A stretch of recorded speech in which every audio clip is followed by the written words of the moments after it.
Finally, our last panelist is Dr. Ezat Mossallanejad. He's counselor, researcher, and policy analyst with the Canadian Centre for Victims of Torture and a director on the board of the Canadian Centre for International Justice. He is also a member of the Editorial Board of Refugee Update, a journal of refugee protection and advocacy in Canada. He holds a Ph.D. in political economy, and he's the author of Torture in the Age of Fear. Dr. Mossallanejad.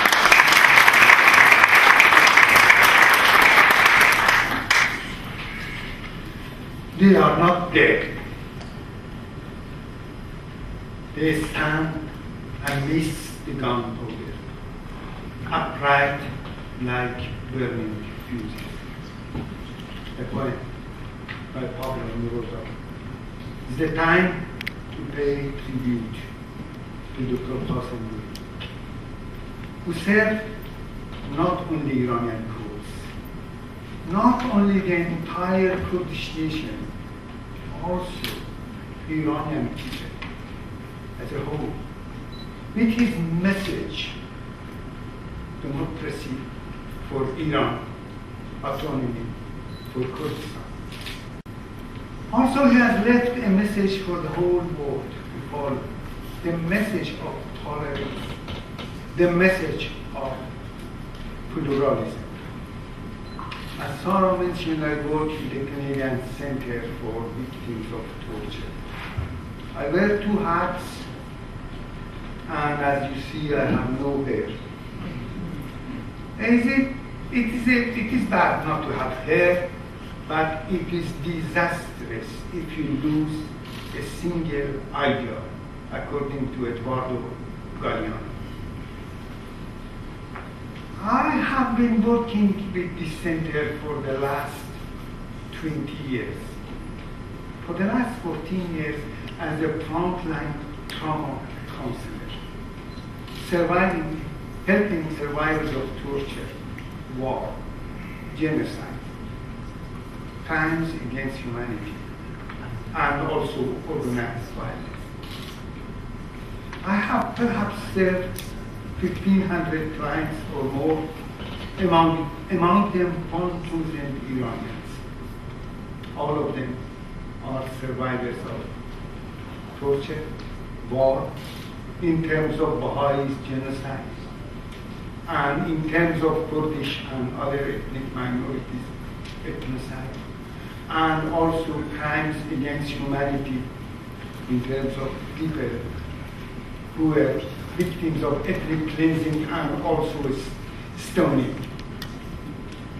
I have pain in my heart, pain. When I go home, sometimes, my dreams turned into nightmares about my crimes. I have plenty of tragic stories that sometimes I even don't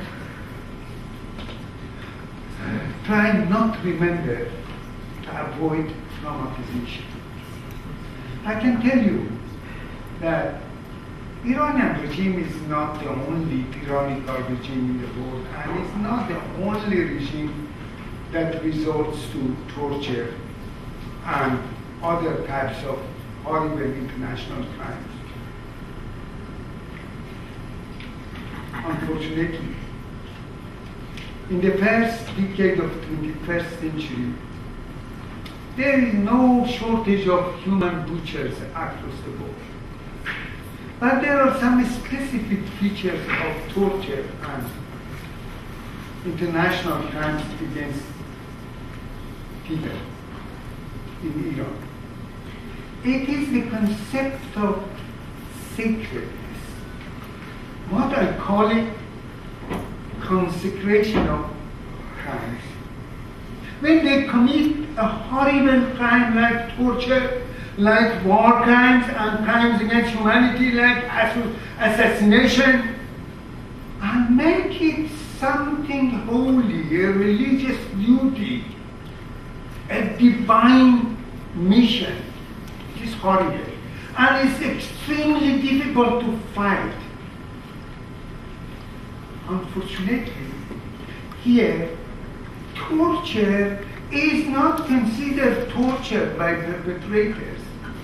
It is considered a virtuous action that opens the gate for them to the heaven. And also we have the concept of the holy rape. Among my clients, I can share with you that there has been 3 types of rapes committed by the Islamic Republic of Iran.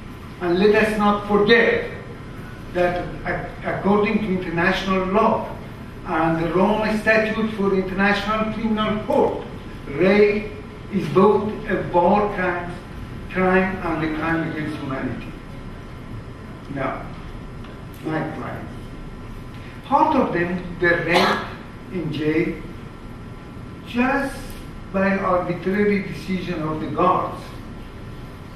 And it was because of lack of accountability and the prevalence of impunity for guards. They raped them.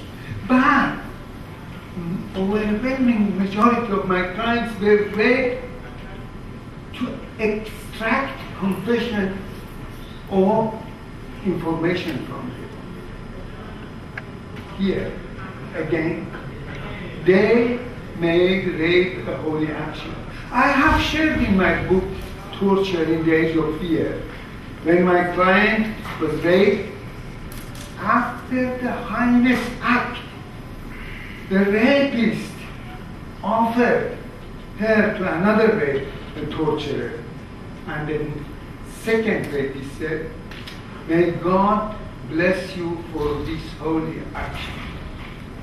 I think nobody in the world, I have not recorded with my other clients from other parts of the world.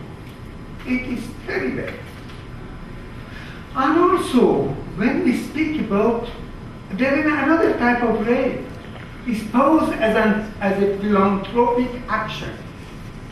2 of my clients at least, they were offered 2 options, either execution or marriage with their torturer.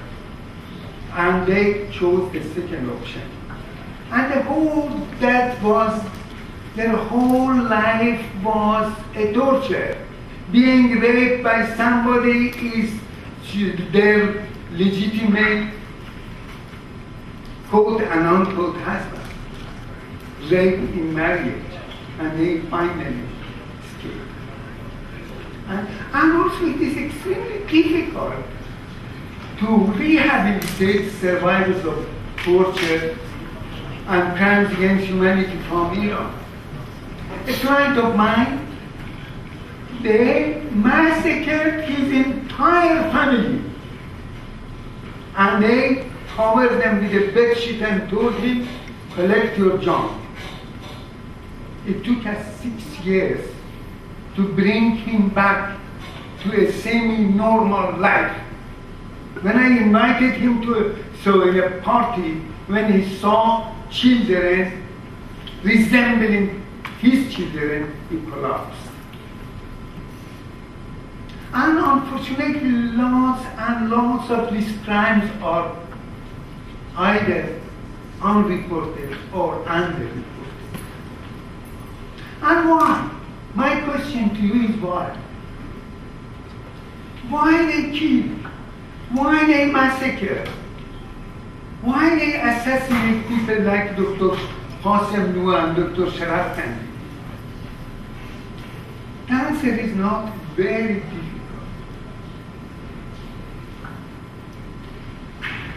The culture of exclusion.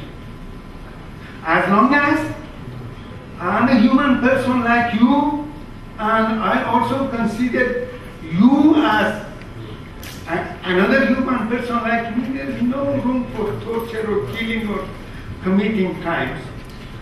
The moment you become other, so I warrant myself to torture. This is the culture of exclusion. And the Islamic Republic of Iran, from the very beginning, they started setting people against people.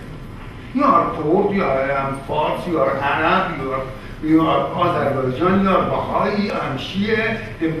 So the only religion in the world and no other religion. So it's true religion. Then you forget about differences. And the great message we learned from the proposal was we should not only tolerate differences. Toleration is perhaps a passive word. We should love our differences, because without differences there is no human progress.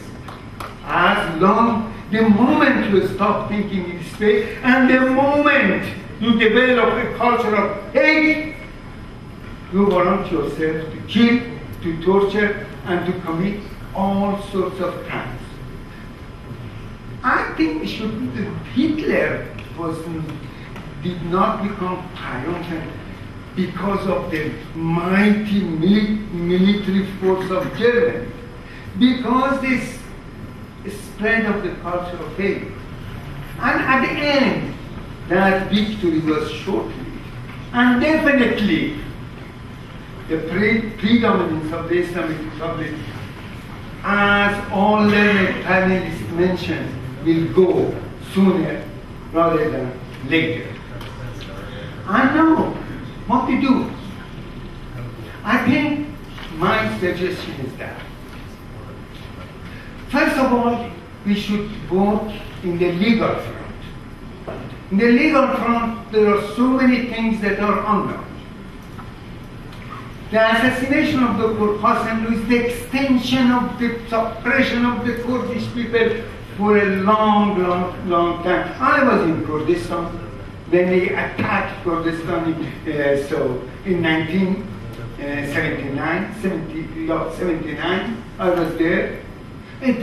And Khomeini in one day ordered attacked Kurdistan, and with a lie that they have taken women hostages in the mosque of Sanandar. It was a blatant lie.